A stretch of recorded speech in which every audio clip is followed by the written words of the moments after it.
Pois bem, irmãos amados, estamos concluindo o que Deus traçou para alcançar o início do seu grande propósito. Certamente você deve estar perguntando, o que é a Bíblia? Por que a Bíblia? Não é? Primeiro, deixa eu te dizer que a palavra Bíblia não existe na Bíblia. Você pode ler a Bíblia procurando a palavra Bíblia, que não tem Bíblia na Bíblia. Bíblia é uma expressão de origem grega que deu nome a este livro, que significa coleção de livros. A palavra Bíblia vem do grego biblion, que quer dizer coleção de livros pequenos. Então, o que é a Bíblia? É uma coleção de 66 livros. O bastante para trazer para nós a revelação de Deus acerca do seu propósito. O propósito de Deus começa em Gênesis, quando a Bíblia diz que Deus disse, haja luz, e houve luz. E haja terra, e haja isso, e haja aquilo. No fim, Deus cria o homem à sua imagem, à sua semelhança.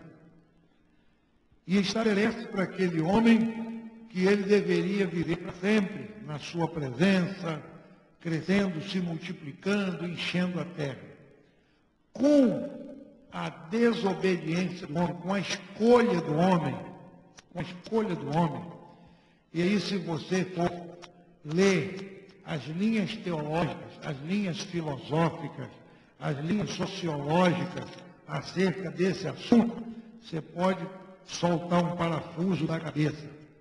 Porque são muitas correntes que opinam que o homem deveria sim ter transgredido contra Deus. Só assim o homem experimentou, não é, algo diferente na sua vida. Porque para muitos a vida do Éden era uma vida de marasmo, né? Uma vida sem sentido. O homem fica ali cultivando aquele lugar e não tinha nada demais. Então, o conhecimento bem do mal trouxe ao homem uma nova visão de mundo. Só que isso não pega Deus desprevenido. Deus, ele prepara túnicas de pele, veste o homem que estava nu, faz promessa, e a partir daí, a Bíblia cuida de mostrar para nós o projeto de Deus para nos salvar. O Antigo Testamento, ele se faz necessário, porque ele é a base do Novo Testamento. Sem o Antigo não haveria o Novo sozinho não existiria sem o Antigo. Não adiantaria Jesus cair para a queda na terra. Por que Deus, ele traça todo um propósito, todo um caminho, através da sua palavra, até Cristo? Cristo estabelece a igreja e Deus agora tem um propósito com a igreja, tem um propósito com Israel e tem um propósito com os gentios. Porque tudo isso a Bíblia mostra, separa, qualifica, é porque Deus, ele está concluindo um plano. E ao concluir o seu plano, ninguém, nenhuma criatura no céu, ou na terra, ou embaixo da terra, poderá chamar Deus de injusto. Porque, segundo o escritor aos Hebreus, no capítulo 6, versículo 10, Deus não é injusto. Então, a Bíblia traça para nós o caminho de Deus, o caminho perfeito, como diz o Salmo 19. Né? A palavra de Deus é perfeita. O caminho de Deus é perfeito. O que Deus traçou é perfeito. Tá? É perfeito, é glorioso. E vai culminar com o quê? Com Éden. Onde é que termina tudo? No princípio. Qual é o propósito de Deus? É nos conduzir ao princípio. Levar a humanidade ao princípio. E é interessante que Deus estabeleceu em seu Filho o marco divisório dos salvos e dos perdidos. Por isso que a Bíblia diz em Atos 4:12 que em nenhum outro há salvação. Em nenhum outro. Deus estabeleceu em Cristo a promessa de Gênesis 3:15, da semente da mulher nascerá um para pisar a cabeça da serpente. Deus estabeleceu em Cristo o meio, o caminho legal para julgar todas as coisas, concluir todas as coisas, para que Deus fosse perfeito em tudo. Lembram quarta-feira passada, como é que tudo termina? Quem lembra? Quem lembra como é que tudo termina? Vocês não lembram mais não? 1 Coríntios capítulo 15, versículo 28. Ora, quando tudo tiver feito, quando tudo tiver concluído, então mesmo o Filho se sujeitará também ao Pai, para que ele seja tudo em todos. Jesus vai concluir todo o processo, concluído tudo, acabado tudo, terminado tudo. Ele também se rende ao Pai. E a Bíblia diz que a partir daí Deus é tudo em todos. Toda obra de salvação, todo o processo de Deus, ele é concluído. Concluído. E aí, irmãos, segue-se a eternidade. Pois bem, nós hoje vamos concluir esse livro precioso a partir do versículo 6 do capítulo 22. Rogério, quando é que o neném nasce? Dia 26 de março. Mais uma criança chegando aí, viu? Olha aí, viu? E tem uma miúda ali animada. Turma vai chegando, vai crescendo, vai correndo, é uma bênção. 22:6 do Apocalipse é agora, como diz aí na epígrafe, as admoestações e promessas, conclusão. O que o Senhor disse para João, no versículo 6? Estas palavras são fiéis e verdadeiras. Estas palavras são fiéis e verdadeiras.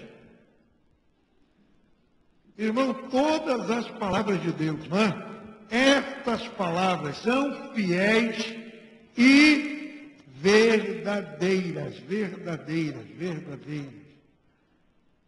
São fiéis porque vêm de um Deus fiel. Verdadeira porque vem de um Deus de verdade. Tudo que Deus falou vai se cumprir. Vai se cumprir. É interessante, hoje, em algum momento, eu passei por uma televisão que estava passando um repórter e estava mostrando ali um furacão, que veio lá da Austrália, não sei o quê.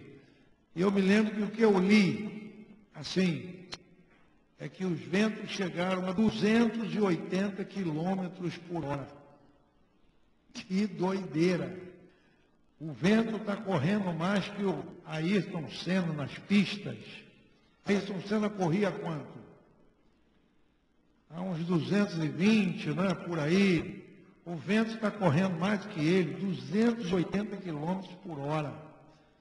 O Chile tremeu mais uma vez. Então o povo está assustado, O povo está abalado com as coisas que estão sucedendo na terra.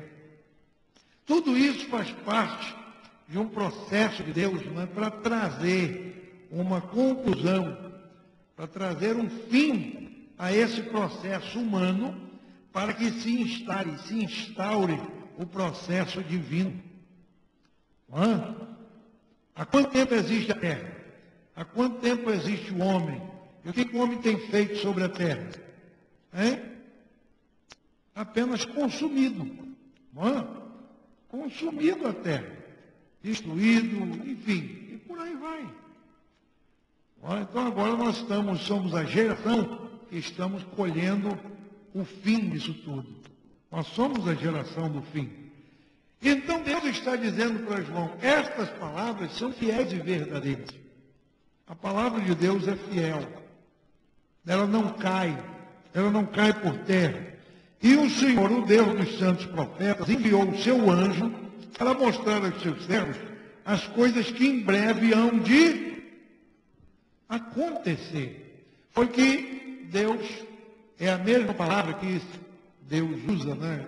João escreve no início desse livro, que é o Apocalipse, capítulo 1, versículo 1, que é a revelação de Jesus Cristo, a qual Deus lhe deu, para mostrar aos seus servos as coisas que brevemente devem acontecer. O Apocalipse trata disso, das coisas que hão de acontecer e que já estão começando a acontecer, Eu me deparo com certas coisas interessantes. Você, de repente, chegar na minha casa e eu estiver assistindo televisão, você pode sentar do meu lado, que filme eu não estou vendo. Eu não tenho paciência para esse negócio. Eu acho que o único filme na minha vida que eu me lembro, que eu já vi, do início ao fim, foi um filme chamado Dança com Lobos. Foi o único que eu tive paciência de ver, aquele velho faroeste, não sei o quê. O resto, se eu estiver vendo um filme, você fala, pastor, esse filme aqui é legal. Quer ver? Aí o cara vai dar um soco no outro, eu desligo a televisão na hora. Eu detesto esse negócio. Vai dar soco em quem tu quiser, em mim não. Desligo na hora. Já tem tanto soco no mundo, para que eu vou perder tempo vendo um homem dar soco no outro na televisão? Jesus tem misericórdia. Aí sabe o que eu assisto? Assisto esses canais de Discovery, de história, de geografia. Isso é que me interessa. E essa semana, eu estava assistindo um trem desse, lá não lembro em qual canal, mas eles estavam falando de um efeito Nostradamus, mostrando isso aí. Aí, no momento que eu liguei a televisão, estavam falando do anticristo. Na hora que eu liguei, estava falando do anticristo. Aí eu parei, falei, opa, deixa eu assistir isso aqui. E aí, segundo as profecias, aquelas coisas todas, né? Aí um historiador ali dizendo, que é o nome do camarada, de uma universidade, não sei de onde, ele atestando a Bíblia e dizendo que o mundo de hoje já está vivendo a sombra do anticristo. Isso quem está dizendo não sou eu, não, são os entendidos aí que estudam, que leem de cabeça para baixo. Quer dizer, o mundo já está preparado, o mundo já está sentindo, né, que alguma coisa vai acontecer. Então a palavra de Deus, irmãos, ela está sendo mostrada a nós de coisas que vão suceder. Deus vai cumprir a sua palavra. E olha o que o Senhor diz diante dessa verdade no versículo 7. O que ele diz? Eis que presto, vem. E quem é o bem-aventurado aqui? Guarda. Aquele que guarda. É bem-aventurado aquele que guarda as palavras da profecia deste livro. Jesus não diz isso, hein? Em guardar a palavra. Não é? Não é apenas ouvir, mas guardar. Guardar a palavra, guardar a palavra. Ontem em Nova Holanda visitou-nos um moço, o André. Qualquer dia ele vem aqui para ver uma palavra para nós. Esse moço é um evangelista, eu conheço desde garoto, ele hoje está com 30 e poucos anos de idade. E ele tem viajado bastante pelo Brasil afora. E ontem ali em Nova Holanda, ele fez uma leitura do momento da ceia, e ele estava dizendo para a glória de Deus. Eu falei, não, eu tenho andado por aí, conheço um bocado de ministério por aí. E o que mais a gente vê necessidade nas igrejas é da palavra. Da palavra. Conta-se muita história, muita ilustração, muito testemunho, mas o povo não conhece a palavra. Não? Eu louvo a Deus que desde que nós estabelecemos esse trabalho aqui, nós começamos com a palavra. Quando a igreja era para cá, primeiro estudo que eu dei aqui foi sobre o Espírito Santo. Demorei meses falando sobre o Espírito Santo. Quem começou aqui, que anotou tudo, aprendeu muito sobre o Espírito Santo. Depois falamos sobre a igreja. O papel da igreja, a função da igreja, o que é a igreja.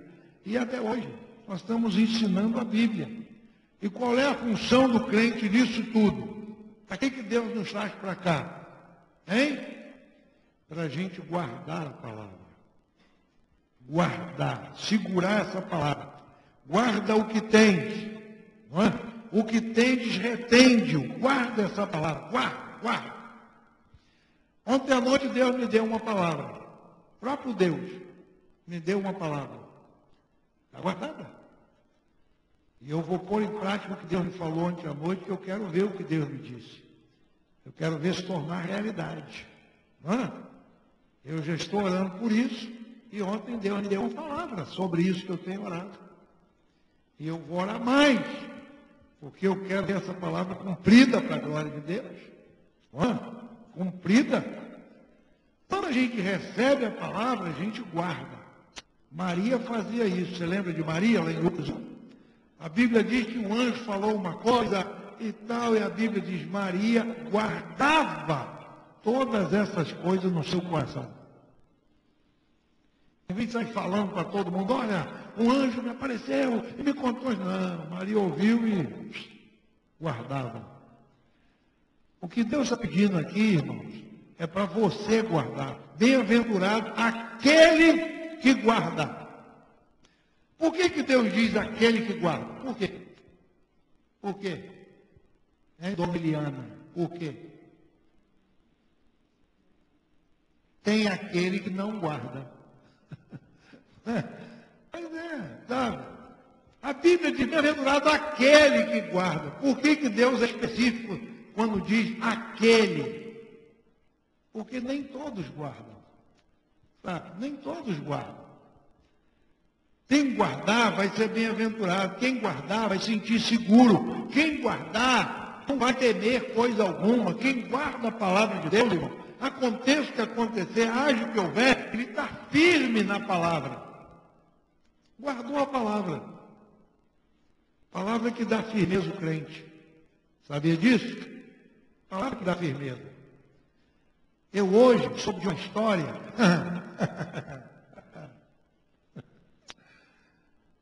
Aliás, duas histórias. Tem coisa acontecendo aí do Arco da Velha, vocês prestem atenção. Vocês têm que ficar com a palavra, guardar a palavra. Vocês vão ouvir muita notícia. Daqui para frente, muita notícia. Eu quero ficar quietinho no meu canto, quietinho, pedindo misericórdia 24 horas. 24 horas. Porque são coisas doidas. Entende? Igrejas grandes, pastores que eu conheço, entrando por um caminho doido aí. E eu não saio da minha casa para perguntar nada, não. Mas as pessoas me conhecem, pela misericórdia de Deus, liga lá de São Paulo, liga não sei de onde. Ontem à noite me falaram de Brasília, de um pastor amigo meu de antigamente, já trocou pé com mão, mão com pé. O povo saiu da igreja, inventou uma doutrina nova. Eu falei, Jesus, me cobre com teu sangue, tem misericórdia da minha alma. O que é isso? É o fim. É o fim. A palavra de Deus está se cumprindo. A palavra de Deus está se cumprindo, é o fim. Por isso que a Bíblia diz, bem-aventurado quem guarda, quem segura, quem retém, quem fica com a palavra, não fica com modismo, não fica com invenção, sabe? Fica com a palavra. A palavra que dá firmeza ao crente, sustenta o crente, sabe? Palavra que dá vitória. Então, bem-aventurado aquele que guarda as palavras da profecia deste livro. Verso 8, eu, João, sou aquele que vi e ouvi essas coisas. E havendo-as ouvido e visto, prostrei-me aos pés do anjo que mais mostrava para o adorar.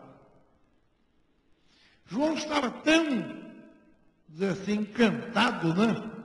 Tão impactado com o que ele viu, que ele quis agradecer ao anjo. Porque se você olhar no início do Apocalipse, Deus designa um anjo para mostrar a João as coisas que vão acontecer.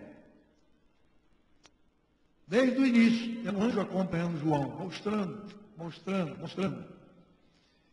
E no final, ele está tão impactado que ele vai adorar aquele anjo. Ele se prostra para adorar. E olha o que o anjo disse para ele, verso 9. Vamos ler? Vamos todos juntos?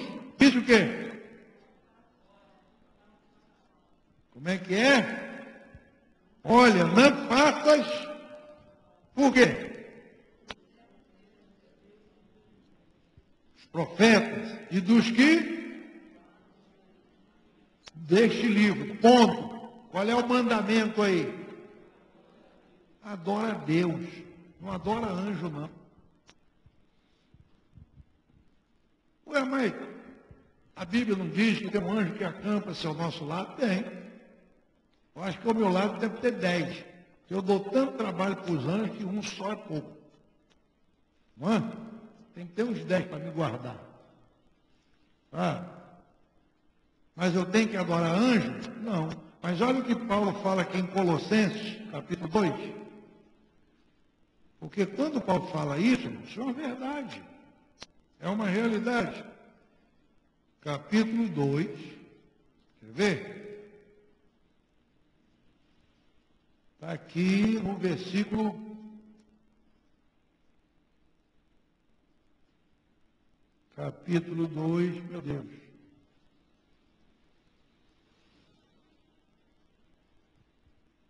Metendo em coisa de anjo, diz aqui. Está aqui, versículo 18. No versículo 18. Colossenses 2, 18. Ninguém vos domine a seu bel prazer, com pretexto de humildade e culto dos anjos. Olha aí. Olha o culto dos anjos aqui.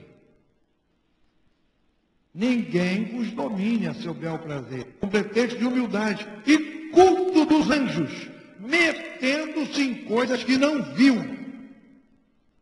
e estando debalde, inchado na sua carnal compreensão. Nós assistimos há um tempo atrás um pastor em uma igreja, lá em Boston, não é? Infelizmente, podemos citar o nome, ele se tornou um fenômeno, né? O pastor Ouriel de Jesus. Eu conheço pessoalmente. Eu nunca preguei na igreja de Boston, mas a irmã Beth já pregou lá. Eu preguei em 3 congregações de Boston, inclusive em Martha's Vineyard, aquela ilha dos Kennedys. Tem muito brasileiro lá. E tem uma boa igreja lá. E o Uriel, ele meteu-se em culto de anjo. Todo mundo assistia para a televisão. Vocês lembram disso? Hã? Passava na televisão. Culto de anjo. Culto de anjo. Inclusive na igreja dele, lá em Boston, aconteceu um fato terrível. E o que eu estou falando diante da internet aqui, não é? Todo mundo está me ouvindo, me assistindo. E, infelizmente, o coitado do Uriel entrou por um caminho triste. E cadê ele hoje? Cadê? Só Deus para ter misericórdia de Uriel. O livro que ele lançou, como o livro das revelações, não é? O livro que seria... Eu tenho um livro. Quando ele lançou o livro em Boston, na mesma semana, chegou um emissário de lá trazendo um livro para mim. Roberto, segura o livro aí. Só não pode é cair. Aí, segura o livro aí. Eu tenho o livro. Li um bocado de coisa do livro. Tá? Metendo-se em culto de anjos. E cadê esse povo? E cadê essa igreja? Só Deus para ter misericórdia de Uriel. Hã? Ele hoje está vivendo, coitado, uma situação muito difícil. Muito difícil. Perdeu tudo. vendeu o terreno pequeno que ele tinha para alugar um grande, gastou milhões reformando, no final o povo foi embora, ele teve que entregar tudo, se endividou todo, só Deus, metendo-se em culto de anjo. Irmão, quando a Bíblia fala, quando você lê na Bíblia um negócio, quando tu lê um negócio na Bíblia, tu pega um lápis e risca, fica quieto e espera. Porque o que está escrito se cumpre. Se cumpre. Não adianta, não adianta, não adianta, não adianta. Não adianta. Tá? Não se mete onde a Bíblia pede para você não se meter. Não se mete. Tá? Mas infelizmente as pessoas... Havia uma igreja em Niterói também, acabou. Acabou. Chegou um irmão e falou, pastor, e lá o pessoal já tem um monte de anjo lá. Tem anjo Gabriel, Rafael, Rapunzel, e tem um monte. Cada domingo tem um anjo novo lá, e cadê essa igreja, cadê esse povo? Acabou, subiu, desapareceu. Muitos estão hoje desviados, confusos, perturbados. Por quê? Porque foram atrás do que a Bíblia proíbe. João quis adorar e o anjo disse, não faz isso. Eu sou teu conservo de teus irmãos, os profetas, e dos que guardam as palavras deste livro. Qual é a ordem que tem aqui? Adora a Deus. Você quer adorar? Adora a Deus. Você quer glorificar? Glorifica a Deus. Você quer exaltar? Exalta a Deus. Você quer cultuar? Cultua a Deus. Não se mete nesse negócio de cultuar para o homem, cultuar para o anjo, cultuar para o arcanjo. Você vai se dar mal. Você vai se dar mal.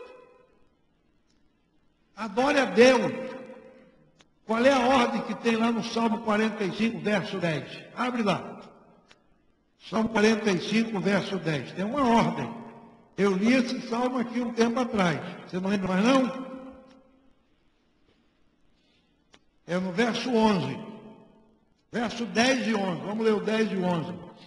Eu li isso aqui. Você não anotou não? Não guardou não? O que está escrito aí? Ouve, filha. Falando de quem? Da igreja. Porque esse salmo é um salmo profético. Fala da união de Cristo com a igreja. Ouve, filha. Olha, inclina teus ouvidos. Esquece-te de quê? E de quê? E no verso 11 diz o quê? Pois ele, e que faz o quê? Ele é o teu Senhor, vírgula. Qual é a ordem aí? Adora-o. Quem é o teu Senhor é Ele. Então você tem que adorar quem? A Ele. Não é adorar o anjo, não, porque anjos são criaturas de Deus. Você tem que adorar o Criador e não a criatura. Anjos são seres criados por Deus. Não é? A angelologia é uma doutrina bíblica. Os anjos existem, são verdadeiros. Não é? Aqui mesmo, nós estamos aqui, tem anjo no nosso meio. Agora a gente vai bater palma para anjo.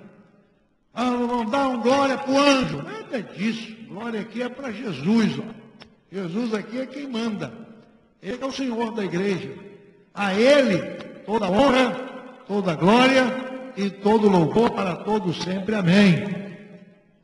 Ele é o teu Senhor. Ele que é o teu Senhor. Então adora Ele. Sirva a Ele.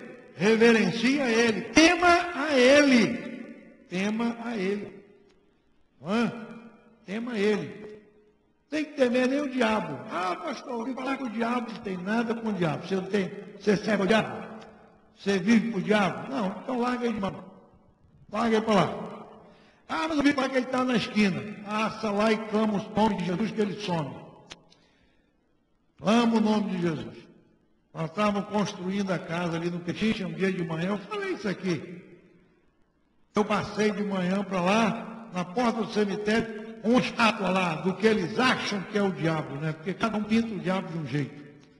Aí fizeram lá um boneco de cera, com a mão assim, com chifre, não sei o quê, botaram a capa preta, que é aquela coisa esquisita, na porta do cemitério do Pechinche. Eu passei de cá e falei, Jesus, tem misericórdia desse povo, liberta esse tribulado, Jesus. Subi.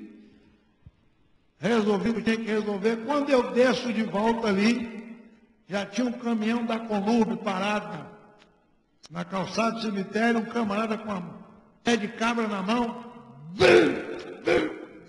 derrubou aquele estátua do diabo que tinha lá, pegou mais uns negócios, umas oferendas, quebrou aquilo tudo, juntou com a pá, jogou em cima do caminhão, deixou a porta do cemitério limpa, falou, vambora! Lá o diabo foi embora aí. Acabou. Diabo é aquilo ali? Não, aquilo é imagem. Aquilo ali é o que o cara pensa que ele é. Ele é um espírito, ele é um querubim. Então, as pessoas inventam moda. Você tem que temer a Deus. Você tem que honrar a Deus. Você tem que servir a Deus. Você tem que reverenciar a Deus. Larga os anjos para lá. Adora quem? A Deus. Aí o verso 10 diz assim, não celes as palavras da profecia deste livro, porque próximo está o tempo. Quando João escreveu o Apocalipse, irmão, foi lá pelos anos 96 da era cristã. Anos 90 ainda, não era nem o primeiro século, quando João trouxe o Apocalipse. Não era nem o primeiro século da era cristã. E Deus já disse para João, naquela época, que o tempo estava próximo. Próximo está o tempo. Próximo está o tempo. É por isso que você vai descobrir Paulo tendo que escrever uma segunda carta para a igreja de Tessalônica, porque os crentes daquele dia viviam na expectativa de que Jesus ia voltar naquela época. Porque o que Jesus predisse de perseguições, de falsos cristos, de falsos mestres, e que iam ser odiados, entregues na prisão, tudo isso estava acontecendo naqueles dias, na perseguição à igreja. Tudo isso estava acontecendo. Quando João escreve essa epístola, o que ele diz? Filhinho, é já a última hora. Mas João, que última hora é essa? Desde que João escreveu até hoje, já se passaram aproximadamente aí 1900 e tantos anos. Mas o que estava acontecendo no mundo espiritual, com relação à igreja, perseguição, falsos mestres, falsos doutores, falsos cristos, tudo isso já havia. Tudo isso já havia, tudo isso já havia. Aí João escreve, olha, é a última hora. Aí você pega a Bíblia e lê isso e fala, que última hora é essa? Pedro, quando escreve a sua segunda epístola, no capítulo 3, ele diz, olha, vai ter muita gente perguntando, e onde é que está a promessa da sua vinda? Que desde que nossos pais dormiram, fala que ele vem e não vem. Nos dias de Pedro já falavam isso. Não é? Que negócio de Jesus vem, está falando que vem nada, começa fiado. Nos dias de Pedro falavam isso. Falavam isso. Só que nós hoje, irmãos, estamos assistindo de camarote o cumprimento fiel da palavra de Deus. O tempo de Pedro passou, o tempo de João passou, a igreja prosseguiu na sua marcha, não é? E ela chegou até nós. E nós hoje estamos assistindo, estamos vivendo a última igreja, que é a igreja de Laodiceia. É a igreja morna, é a igreja rica, é a igreja que diz que de nada tem falta. Mas na visão do Senhor, como é que ela é? Quem lembra? Pobre, miserável, cega e nua. Essa é a verdade da igreja. Não é? É a igreja que não tem firmeza, que anda atrás de movimento. As pessoas querem movimento. Querem movimento. Pela misericórdia de Deus, até hoje, eu posso dizer diante do meu Senhor, como disse Paulo à igreja de Éfeso, Não é? Nunca deixei de vos ensinar a verdade de Deus, a palavra de Deus. E quanto eu cobro aqui para ensinar a Bíblia? Pelo menos o que eu aprendi até hoje. Eu vou aprendendo cada dia pedindo misericórdia. Quanto eu cobro? Nada. Mas quanto o povo anda pagando aí por uma oração? Domingo socorremos uma família, uma filha oprimida, estamos em contato com ela, a menina já está melhor, estamos dando orientação espiritual, estamos em contato, Dona Eliane mora aqui, vizinha aqui, estamos lidando, enfim, mandamos CD, já dei Bíblia, estamos cantando em casa, enfim, Deus já está acomodando, que é uma história, tudo tem um histórico, tudo tem um negócio lá atrás. Deus já está dando vitória. Quanto nós cobramos por isso? Nada.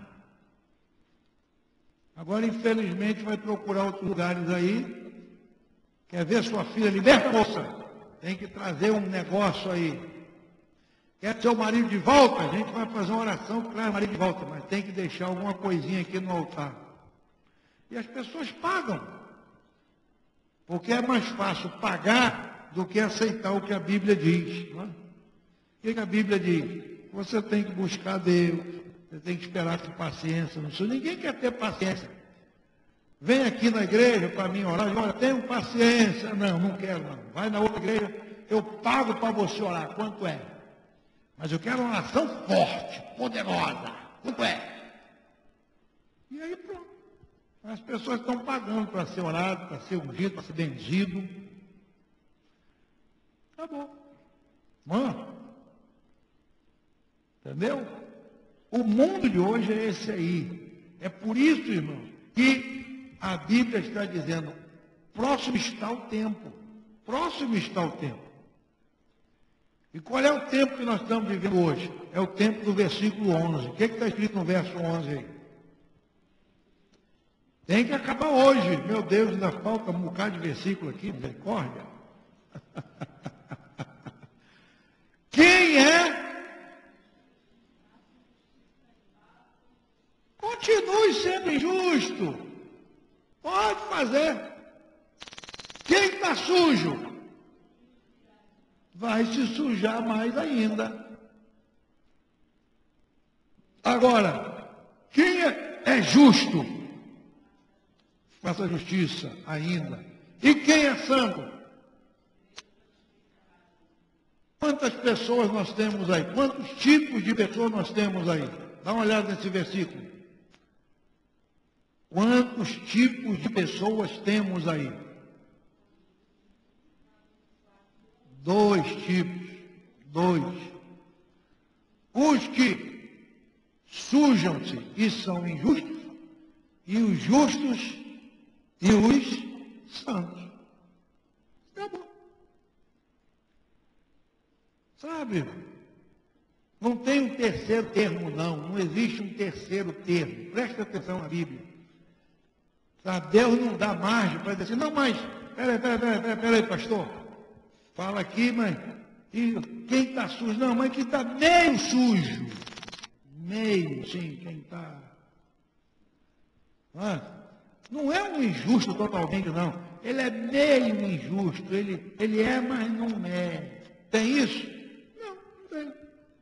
Ou você é, ou você não é. Acabou.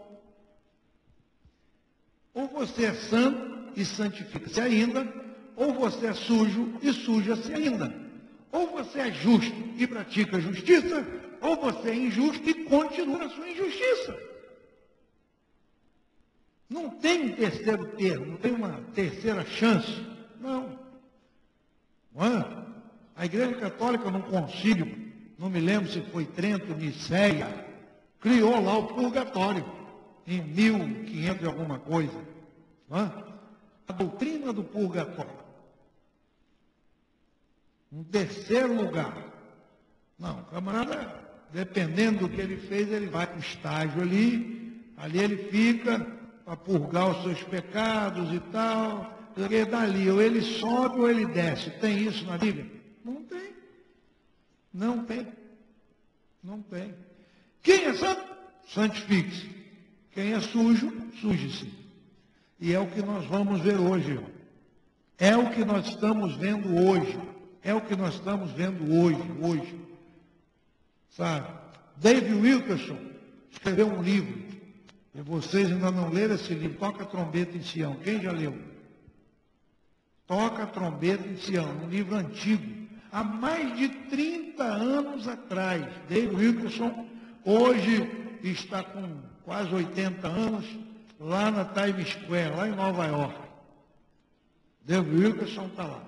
O ano passado fizeram uma homenagem para ele na conferência que eu estava, ele não pôde, porque ele estava doentado. Ele mandou o representante dele. Esteve lá, também já idoso, Nick Cruz. Né? Aquele camarada que ele ganhou para Jesus. Da cruz do punhal. Não é? Então, David Wilkerson, há mais de 30 anos atrás, ele escreveu um livro, Toca a Trombeta em Sião, e ele fala dessa época de hoje, que Deus ia desmascarar muita gente. Deus ia desmascarar. Deus ia desmascarar. E está sendo desmascarado. Está sendo. Está vendo? Eu hoje recebi um e-mail, um pastor aí que está sendo desmascarado. Ele não é pastorzinho, não. Os grandões aí. Coisa está ficando feia, irmão. Por isso que eu tenho que pedir misericórdia a Deus a cada dia. Misericórdia, que não é fácil. Tá? Deus está começando a definir quem é e quem não é. E nós temos que ficar do lado daqueles que são. A igreja precisa tomar uma posição. Você é ou você não é? Não é? Temos que tomar uma posição. Por quê? Olha o que ele diz no verso 12. Eis que cedo vem. Ah, mas que cedo é esse que já passa 2000 anos? Que cedo é esse? Não é? Cedo vem. Ele vem, irmão. Está vindo. Tá? Muitos já foram ao encontro dele. Não é? Muitos já foram também sem Deus, sem paz, sem salvação. Muitos. Os irmãos já perceberam? Pega um jornal, liga a televisão, o noticiário e anota quantas pessoas estão morrendo hoje por dia, por semana e por mês. Perceberam alguma coisa? Hein? Já perceberam alguma coisa? O que está morrendo de gente hoje não está brincadeira. Morre no tráfico, morre na guerra, morre de fome, morre não sei o quê. Quem é que está ceifando tudo isso? O inferno, o diabo. Sabe? Ceifando vidas, ceifando e acabou. Sabe? Acabou. Nós estamos assistindo, sem querer, o cavalo amarelo. Não é? O que o cavalo amarelo é? O que ele representa? No Apocalipse 6. Esqueceram? A morte. Não é? A morte. E a Bíblia diz que vinha o cavalo amarelo representando a morte e o inferno o seguia. O inferno segue a morte. Por quê? A morte ceifa e joga o cara onde? No inferno. A morte ceifa e já joga no inferno. Tá bom. Não é? Ela morre não sei de quê. Vai para onde? O inferno já vem junto com a morte. A Bíblia diz lá em Apocalipse 6. A morte vem e o inferno vem seguindo. Não é? Essa semana a morte entrou na Rocinha, a polícia foi lá, matou 7. Atirou, matou 7. A morte chegou lá, levou 7. E esses 7 já caíram aonde? O inferno já estava seguindo a morte. O camarada recebeu o tiro, fechou o olho, o inferno vem para cá, mais um. E por aí vai. Esse é o mundo. E a palavra de Deus está se cumprindo. Não é? Então ele está vindo. Agora olha o que a Bíblia diz. E o meu galardão está comigo, para dar a cada um segundo a sua obra. Esse galardão, irmão, é o que nós vamos receber no tribunal de Cristo. O galardão. Segundo a sua obra. O apóstolo Paulo, lá em 1 Coríntios, capítulo 3, ele diz, porque já está posto o fundamento, qual é Jesus Cristo. Veja, pois, cada um como edifica. Se alguém fizer um edifício de ouro, prata, pedra preciosa, madeira, feno, palha, a obra de cada um se manifestará e o fogo provará qual seja a obra de cada um. Está lá em 1 Coríntios, capítulo 3. Então, cada um vai receber segundo a sua obra. O fundamento é Jesus. Em cima dele, veja, Paulo diz, cada um como edifica a sua vida. Cada um como edifica a sua vida. Porque naquele dia, o galardão será de acordo com a obra. Se eu fizer obra de ouro, prata e pedra preciosa, o ouro, a prata e a pedra vai resistir ao fogo. E eu vou ser salvo, não é? Vou receber meu galardão.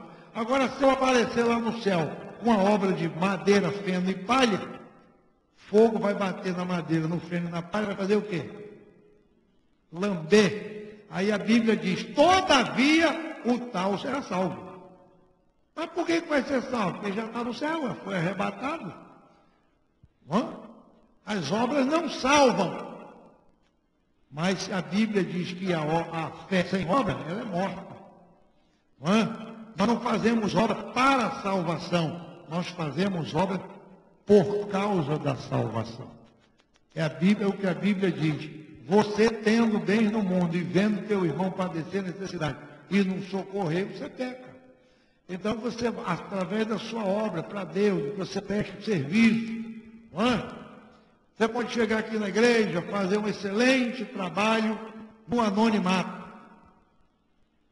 glorificando a Deus aí. Mas aí chega um dia que a pessoa fala, pastor, eu sou cheio de anonimato, eu queria que o senhor falasse para todo mundo saber quem é que trabalha nessa igreja. Pelo amor de Deus, fala meu nome aí no microfone bem alto, que eu vou aí na frente, vou completar uma roupa nova para me apresentar. Trouxe um fotógrafo para tirar uma chapa, e eu quero meu retrato na porta da igreja. Faz um trabalho para Deus? Faz. Vai ser salvo? Vai. Só que vindo aqui, tirando o retrato, dizendo o nome, botando a foto lá na porta, já recebeu o galardão. Quando chega lá em cima e fala, mas Jesus, cadê o meu? Eu trabalhei na igreja, tirei até retrato. Eu disse, teu galardão ficou lá, aquele retrato. Aqui em cima tu não tem nada. Porque tudo que eu quero aparecer, tudo que é pessoal, tudo que é humano, é madeira, feno e palha. Agora, tudo que é para a glória de Deus, para a salvação das almas, para a edificação do corpo de Cristo, é ouro, prata e pedra preciosa. Viu, irmão? Então a gente tem que lutar por essas coisas, porque o Senhor vai dar uma recompensa a cada um segundo a sua obra. Aí ele diz, eu sou o alfa e o ômega. O alfa é a primeira letra do alfabeto grego. O ômega, a última. Ele é o primeiro e o último, o princípio e o fim, primeiro e derradeiro. É ele que começa tudo e é ele que termina tudo. É ele, é ele, é ele, é ele, é ele, é ele. Mais ninguém. Ele começa e ele termina. Por isso que a Bíblia diz, bem-aventurados, verso 14, aqueles que lavam as suas vestiduras no sangue do Cordeiro, para que tenham direito à árvore da vida e possam entrar na cidade pelas portas. Bem-aventurados aqueles que lavam as suas vestiduras no sangue do Cordeiro. Lavam no sangue do Cordeiro. Lavam. O sangue do Cordeiro é posto aqui como algo, né, para lavar o nosso vestidura. Para lavar. O que diz lá em 1 João capítulo 2, versículo 7? Olha o que diz aqui. 1 João capítulo 2, versículo 7. Não é? 1 João 2 e 7. 1 João 3 e 24. Aliás, é 1 e 7. 1 e 7. O que é que diz aí? Mas na luz está. Temos comunhão e o sangue nos purifica de todo pecado, irmão, de todo pecado, de todo pecado. Então vejam bem, não é? Ele lava, o sangue de Jesus nos purifica, o sangue de Jesus nos lava de todo pecado. Nos lava, tá? Nos lava. Olha o que diz o capítulo 2 ainda, é o 2 e versículo 1 e 2, capítulo 2, 1 e 2. Meus filhinhos, essas coisas vos escrevo para que não pequeis. Se alguém pecar, temos um advogado para com o Pai, Jesus Cristo, o justo. E ele é a propiciação pelos nossos pecados. E não somente pelos nossos, mas também pelos de todo o mundo. Deus escreveu a sua palavra, Deus escreveu os mandamentos para a gente não pecar. Deus te salvou para você não pecar.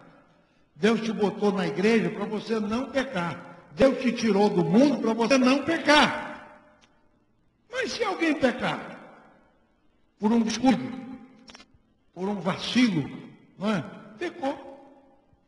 Sem querer, um tropeço, pecou. Ele é o nosso advogado. Ele é o nosso advogado. Temos um advogado, porque ele é a propiciação, quer dizer, ele ficou no nosso lugar pelos nossos pecados.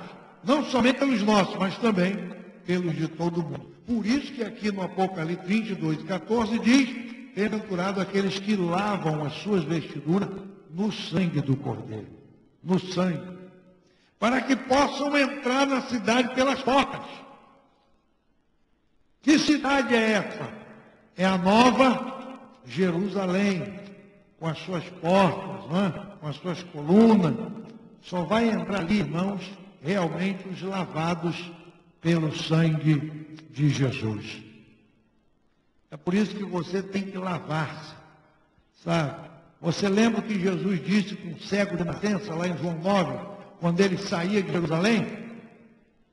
Hein? Em João 7, João 8, Jesus está em Jerusalém. Lê lá a sua Bíblia para ver. Ele foi a uma festa, não é? A festa das purificações. E quando ele sai, ele encontra o cego. Aí o discípulo fala assim: quem pecou? Foi esse seu pai, para que ele nascesse assim. Jesus, nem ele, nem o pai. Isso aí é para que Deus seja glorificado. Cuspiu na terra, fez lodo, botou no olho do cego e falou: olha, agora vai ao tanque de Siloé e faz o quê? E lava-te. Aí o cego foi lá, lavou, e aí encontraram o cego, aquela coisa toda. Como é que foi? Aí o cego falou: olha, eu não sei quem foi que falou comigo, mas só sei que o homem botou lodo no meu olho e mandou ir ao tanque. Aí está escrito assim: fui, lavei-me e vi. Você já leu isso na Bíblia? Fui, lavei-me e vi. Quando a Bíblia diz aqui: bem-aventurados os que lavam as suas vestiduras no sangue do Cordeiro, irmão, é a mesma atitude do cego. Você tem que ir para ser lavado. Não é? Pecou, não fica escondido, não fica por aí. Não, pecou, vai lá para ser lavado. E onde é que está o sangue do Cordeiro? Onde é que ele está? Onde é que está o sangue do Cordeiro? Está onde? O sangue do Cordeiro está aproximadamente do seu joelho para o chão, que é uns 40 centímetros, 30. O sangue do Cordeiro está aí. É você ajoelhar diante de Deus e pedir o quê?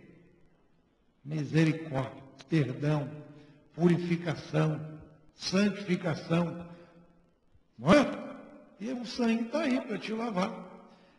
Para entrar na cidade. Quem fica de fora da cidade? Olha o verso 15. Ficarão de fora quem? Os cães. Cachorro não entra no céu. Está claro aqui. Não é isso? É ou não é? Mas não diz que tipo de cão, se é o fila, se é o labrador. Eu acho que esse tal de, né? Pitbull não vai, eu acho que não, ficarão de fora. Os cães, então, todos eles, Pitbull está aqui. Quem são os cães, irmão? Quem é o cão aqui? Hein? O cão está aqui na Bíblia, parece que é Judas, quando ele diz que o cão voltou ao seu vômito. Onde é que está esse versículo? Me ajuda aí. O cão voltou ao seu vômito. Eu ia até trazer uma concordância e não trouxe. Hein? Aqui, acho que é Pedro. Hein? 2 Pedro, é isso aí. Não é? 2 Pedro. Falei que era Pedro? Falei. Pedro está falando aqui, olha bem. Olha bem. Versículo 20, para você entender a Bíblia. Versículo 20. Portanto, se, depois de terem escapado das corrupções do mundo pelo conhecimento do Senhor e Salvador Jesus Cristo, quem é que escapou do mundo e da corrupção pelo conhecimento do Senhor e Salvador Jesus Cristo? Quem é? Quem são essas pessoas? Quem escapou do mundo, irmão, da corrupção pelo conhecimento do Senhor e Salvador? Quem? Quem? Nós, você, eu, escapamos. Aí Pedro diz, depois de escapar, forem outra vez envolvidos nelas. Esse nelas quer dizer o quê? As corrupções, voltar a praticar as mesmas coisas. E vencidos, preste atenção na Bíblia. Meu Deus, você tem que ler a Bíblia, pegar uma caneta e sublinhar essa palavra aqui, ó. Vencidos. Vencidos.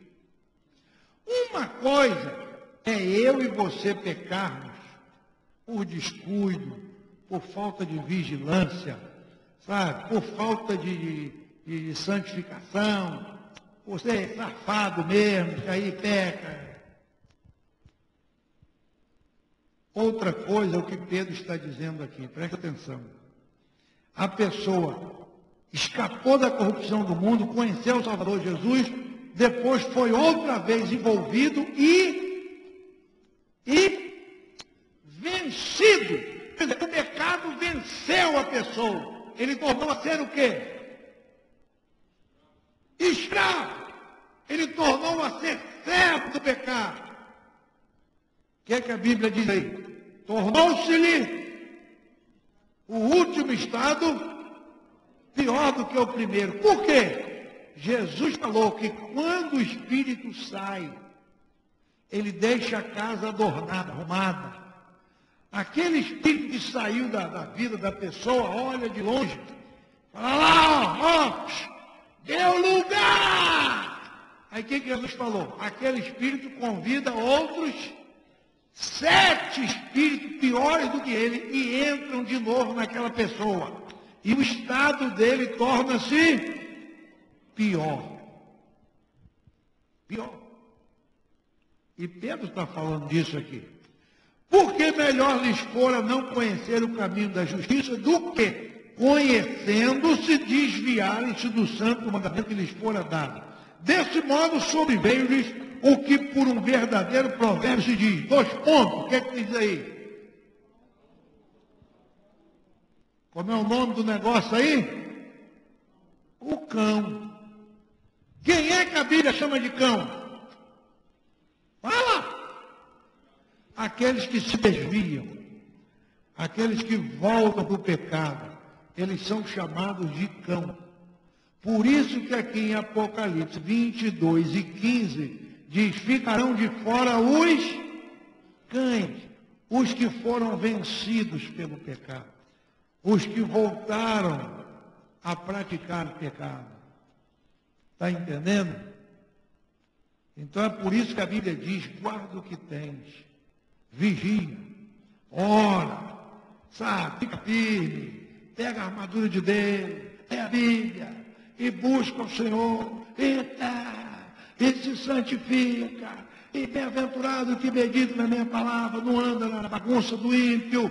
Tudo isso a Bíblia fala. Para quê? Para a gente não voltar lá fazer o que fazia antes. Então, quem andar desviado da presença de Deus, desviou, o que Deus pode fazer? Ele quer se desviar. Não é? Porque se você der lugar à carne, a carne vai dominar. Se você der lugar ao Espírito, o Espírito vai dominar. Lá em Gálatas 6, Paulo fala disso. Há uma batalha dentro de nós, a carne contra o Espírito contra a carne. E um se opõe ao outro. É uma guerra. E a gente tem que vencer essa guerra em nome de Jesus. Ficarão de fora os cães, feiticeiros, viu? Os que se prostituem, os homicidas, os idólatras e qualquer que ama e comete a mentira. Esse tipo de gente, onde é que eles estarão, na verdade? Onde é que eles estarão? Hein? No lago de fogo. Não é? No lago de fogo. Esse mesmo versículo, ele está aqui no versículo 27 do capítulo 21 de Apocalipse.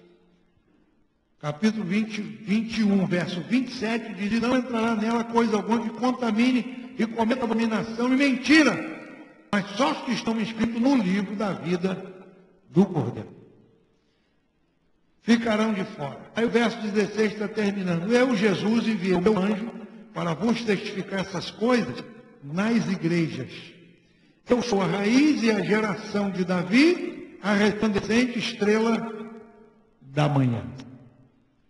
A raiz e a geração de Davi. Quando você abre Isaías 53 fala de um Jesus sofrido, não é? Isaías diz que não havia beleza alguma nele para que o desejássemos. Era como raiz de uma terra seca. Raiz de uma terra seca. Raiz. Só que essa raiz venceu. No capítulo 5 fala disso, né? Ele venceu para abrir o livro e desatar os selos. A raiz venceu. A geração de Davi venceu. Venceu. A geração de Davi venceu. Deus tinha um propósito. Não é? E Jesus Cristo, ele nasce da geração de quem? De Davi. Da linhagem humana. Pela linhagem humana, Jesus é descendente de Davi. E Davi é descendente de quem? Hein? Davi é descendente de Moabe, né? Daquela moabita, de Ruth, não é? Que não tinha direito a coisa alguma, mas foi inserida no contexto divino pela graça de Deus. A Bíblia é preciosa demais. A Bíblia é preciosa demais. Ele é a resplandecente estrela da manhã. Depois de uma noite de trevas, a estrela da manhã anuncia um novo dia, um novo tempo. E Jesus é essa estrela. Não é? Ele é a resplandecente estrela da manhã. É interessante que aqueles magos lá de Mateus 2, quando chegam em Jerusalém, eles vão para o palácio de Herodes e falam, olha, nós vimos aqui porque nasceu um rei. E como é que você sabe? Porque vimos a sua estrela e viemos para adorá-lo. Não é? Na Bíblia de Thompson, em inglês, tem um estudo sobre essa estrela. Aqui traduzido para o português não tem. Não é? Mas aí em inglês tem. É igual a Bíblia de Dake. Fizeram a tradução da Bíblia de Dake. E eu falei, meu Deus, o povo está biruta, não é?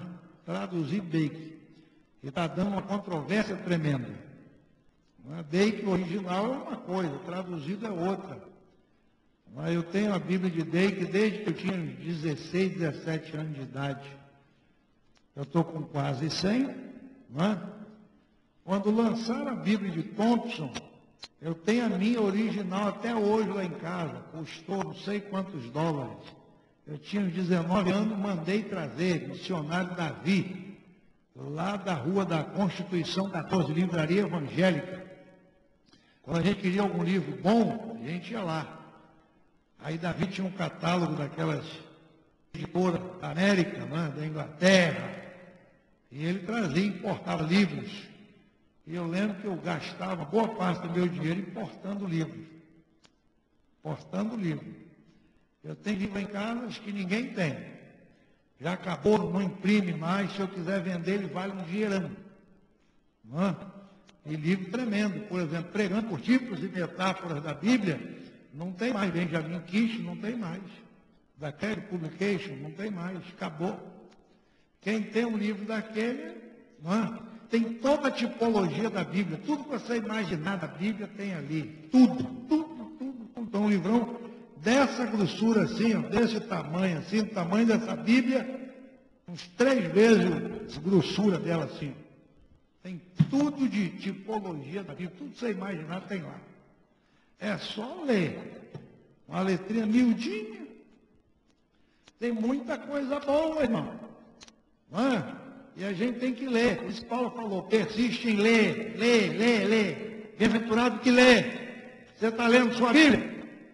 Ou só lê na quarta-feira? Você está lendo a Bíblia? Está nada. Não é?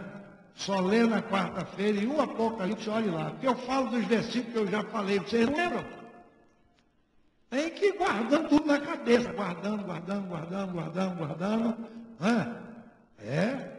Então, veja bem, ele é a resplandecente estrela da manhã. Você pegar a palavra estrela na Bíblia, você vai ver. Quando foi que a primeira estrela de Jesus brilhou? Quando foi aquela primeira manifestação dessa estrela?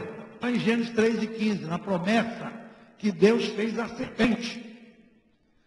Não é? Deus julgou a serpente, falou, sobre o teu ventre rastejarás, pó comerás todo dia da tua vida. E digo mais, da semente da mulher vai nascer para pisar a tua cabeça, ainda que tu lhe fira o calcanhar.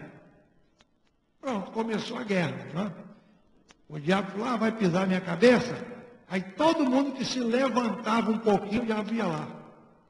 Ele não sabia quem, Deus não falou o nome, Deus não falou a cor, Deus não falou o tamanho. Deus falou que era um homem nascido de mulher, ia pisar a cabeça dele. Ele estava perturbando. Ele perturbou Davi, Salomão, Sansão, ele pintou os canecos.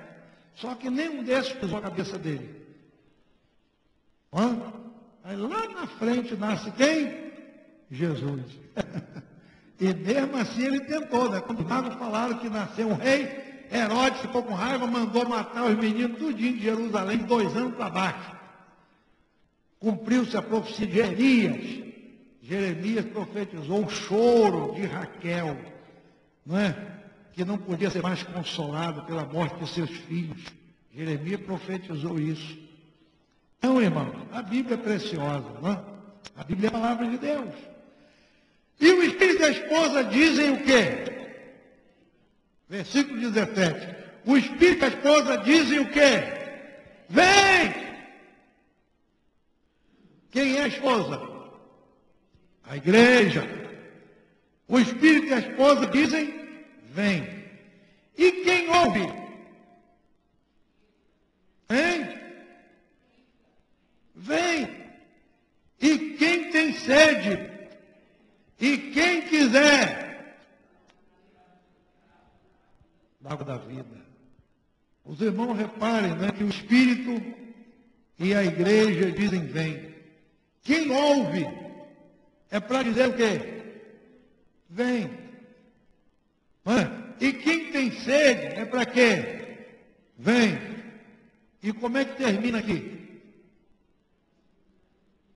E quem quiser.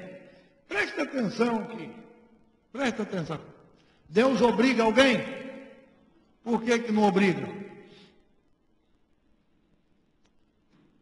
Onde é que está a base bíblica que Deus não obriga ninguém? Onde está? Está aí, ó, vocês estão lendo aí. Está aí, ó. Olha você lendo aí. O Espírito e a esposa dizem o quê? Vem!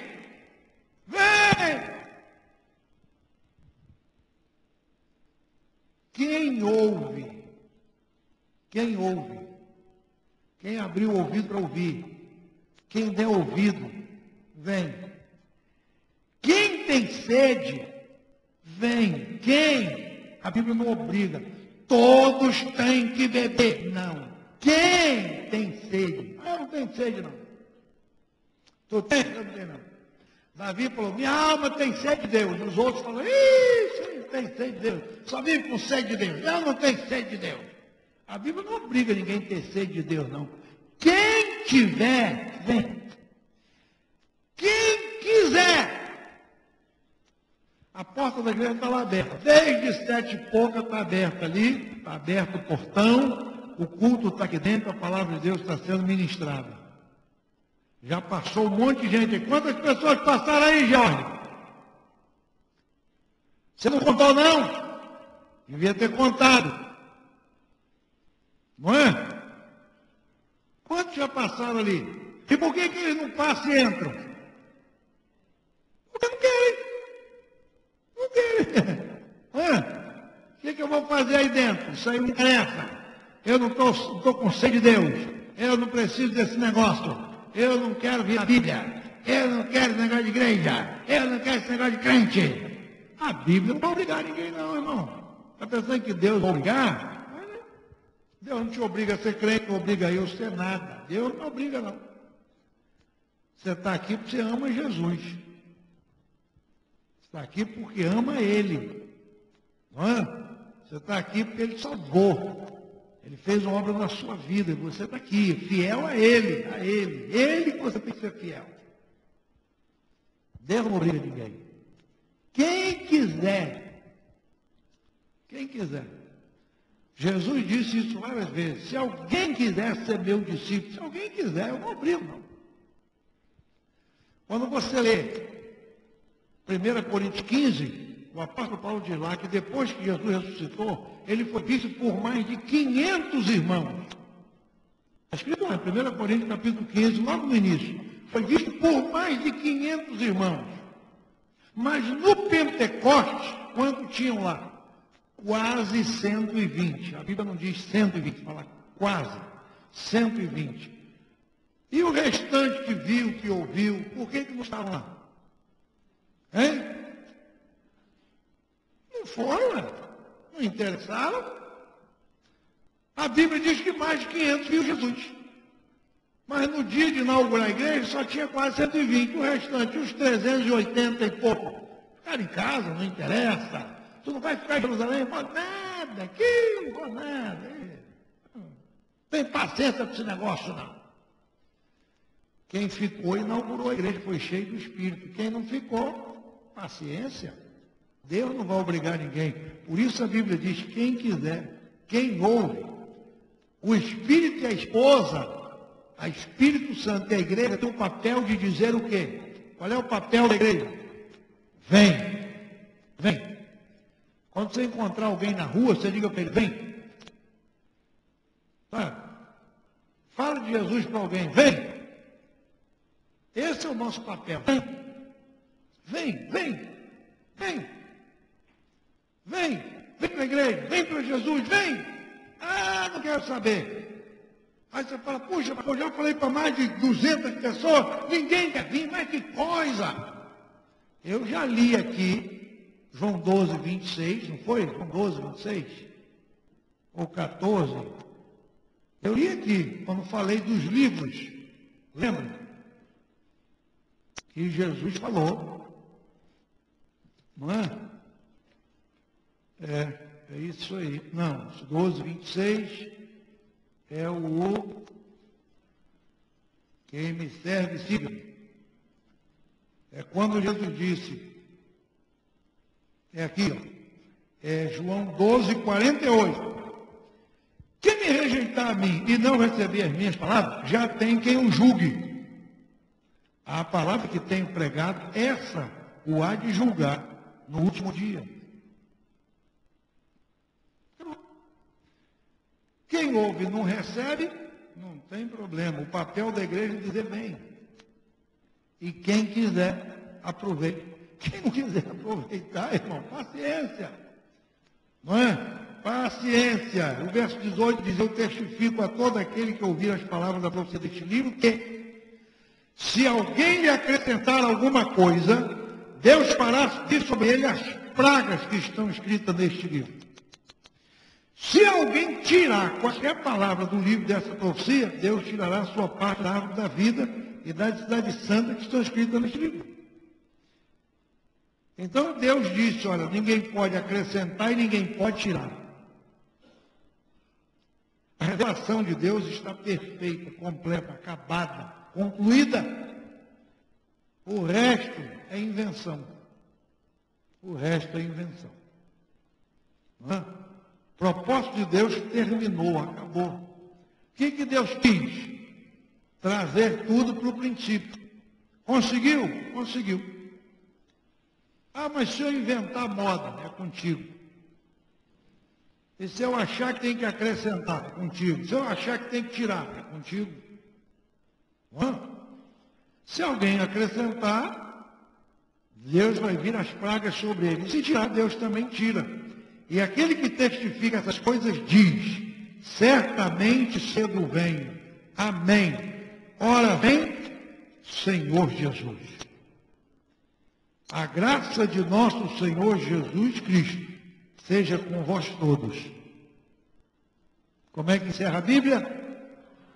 Amém. Pronto, acabou. Agora você conhece a Bíblia do Gênesis e Apocalipse. Do Gênesis ao Apocalipse é outra história. Vamos ficar de pé na presença de Deus. 9h21, Jesus não voltou.